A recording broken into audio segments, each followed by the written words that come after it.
Apabila Ramadan tiba, sambutlah dengan gembira.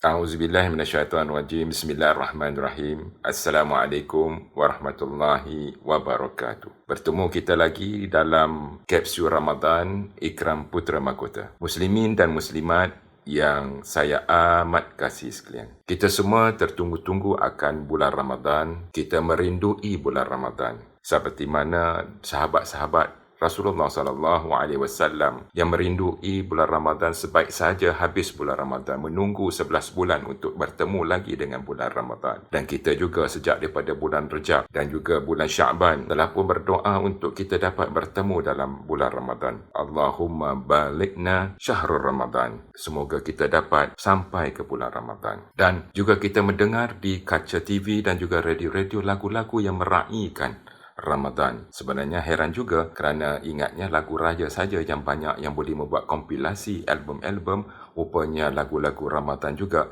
begitu banyak yang boleh membuat kompilasi juga. Kita juga menerima WhatsApp dengan pelbagai desain dan kreativiti meraihkan bulan Ramadan, Ramadan Karim dan sebagainya. Muslimin dan muslimat yang saya amat kasih sekalian. Nah, sekarang ini kita berada dalam bulan Ramadan. Alhamdulillah. Bagaimana kita nak mengisi bulan Ramadan ini dengan penuh barakah? Marilah kita mengambil kesempatan untuk mentingkatkan ibadah kita dan kita penuhi amal ibadah dengan puasa, dengan solat sunatnya, dengan tilawah Al-Qurannya, dengan qiyam, dengan zikir, dengan pelbagai doa. Kita memperbanyakkan pengajian ilmu-ilmu dan sebagainya. Satu amalan yang saya nak ketengahkan pada kali ini dalam kapsul ini ialah sedekah dan infak. Sempena dengan bulan Ramadan yang juga dikenali sebagai Syahrul As-Sadaqah, iaitu bulan sedekah. Kita semua makruf akan kebaikan sedekah dan antaranya saya nak kemukakan pada kali ini 4 kelebihan sedekah. Sedekah dapat menghapuskan dosa seperti mana dalam hadis Rasulullah SAW dan yang diriwayatkan oleh At-Tirmizi. Sedekah itu dapat menghapuskan dosa sebagaimana air dapat memadamkan api. Perkara yang kedua, orang yang bersedekah akan mendapat naungan di hari kiamat nanti. Antara 7 jenis manusia yang akan mendapat naungan Allah Subhanahu Wa Taala di hari kiamat nanti ialah orang yang bersedekah dengan secara bersembunyi di mana tangan kirinya tidak mengetahui apa yang diinfakkan pada tangan kanannya. Yang ketiga, sedekah memberi keberkatan kepada harta kita. Hadis Rasulullah SAW, harta itu tidak akan berkurang dengan sedekah. Yang dimaksud dengan tidak berkurang ini ialah satu, ianya diberkati, hartanya diberkati, dan yang kedua, dihindari daripada bahaya. Yang keempat, Allah melipat gandakan pahala orang yang bersedekah seperti mana dalam surah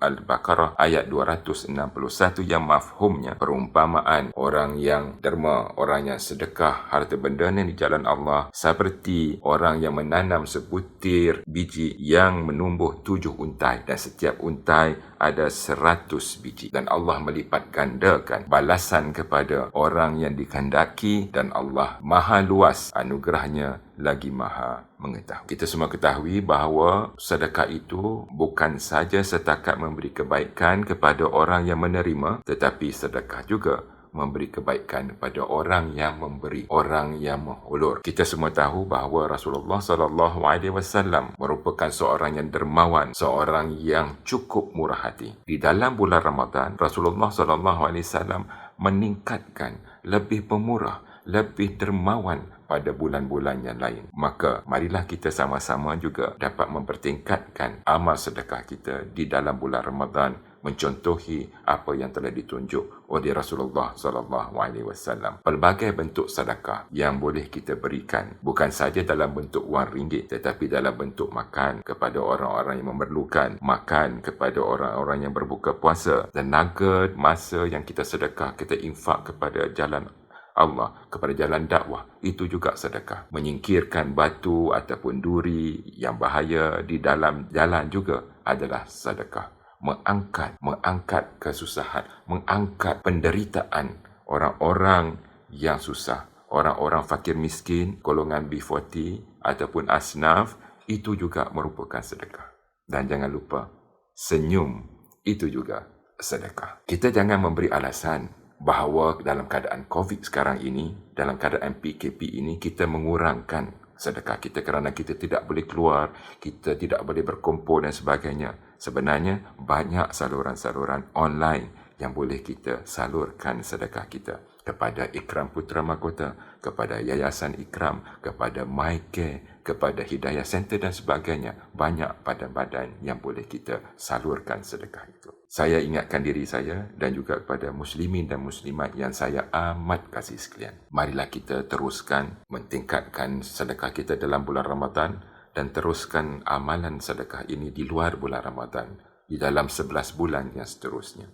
Kerana kita tidak mengetahui bahawa sama ada kita dapat sampai pada bulan Ramadan yang akan datang. Andai kata Ramadan ini merupakan Ramadan yang terakhir untuk kita, marilah kita sama-sama mempertingkatkan amal ibadah kita, mempertingkatkan amal sedekah kita. Selamat berpuasa dan selamat bersedekah. Sekian. Assalamualaikum warahmatullahi wabarakatuh. Apabila Ramadan tiba, sambutlah dengan gembira.